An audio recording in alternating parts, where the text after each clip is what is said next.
অবৈধভাবে যারা বাংলাদেশিরা ভারতে প্রবেশ করেছে তাদেরকে এবার ধরপাকড় চলছে। এই মুহূর্তে যে ছবি আপনাদের দেখাচ্ছি, বিশেষ করে পুলিশের জালে 60 বাংলাদেশি যারা অবৈধভাবে ভারতে প্রবেশ করে দীর্ঘদিন ধরে বসবাস করছিলেন। হরিয়ানা পুলিশের পক্ষ থেকে নেওয়া হয়েছে এবং তারপরই বাংলাদেশিদের নিয়ে আনা হয়েছে কলকাতাতে।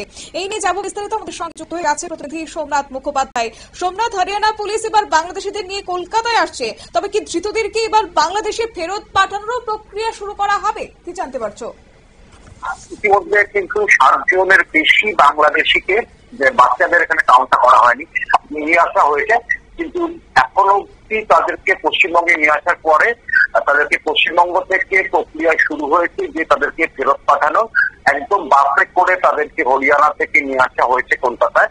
আমরা এখানে সরাসরি দেখতে পাচ্ছি যে হরিয়ানার বাসও রয়েছে, তারপরে তাদের কিন্তু বেঙ্গল পুলিশের বাসে তোলা হয়েছে এবং বেঙ্গল পুলিশের বাসে করে তাদেরকে হয়তো আজকেই সন্ধ্যার মধ্যে বাংলাদেশ সীমান্তে নিয়ে গিয়ে পাঠিয়ে দেওয়া হবে। এই কার্যক্রম শুরু হয়েছে, ইতিমধ্যে কিন্তু প্রক্রিয়া চলছে এবং যতদূর জানা যাচ্ছে যে আজকে কিন্তু তাদের বাংলাদেশে ফেরত পাঠানো হবে।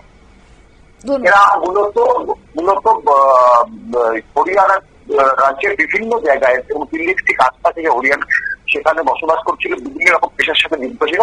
এদের অনেকেই 10 বছরের বেশি সময় ধরে কিন্তু বাংলাদেশ থেকে ভারতে এসে বসবাস করছিল অবৈধভাবে। শতাব্দী, ধন্যবাদ।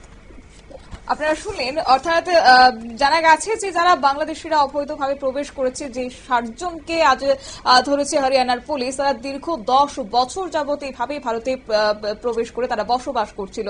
অবশেষে তাদেরকে কলকাতায় এনে তাদেরকে বাংলাদেশে ফেরত পাঠানোর প্রক্রিয়া কিন্তু ইতিমধ্যেই শুরু হয়ে গেছে। নিয়ে নিচ্ছি ছোট্ট একটি বিজ্ঞাপন বিরতির, সঙ্গে থাকুন।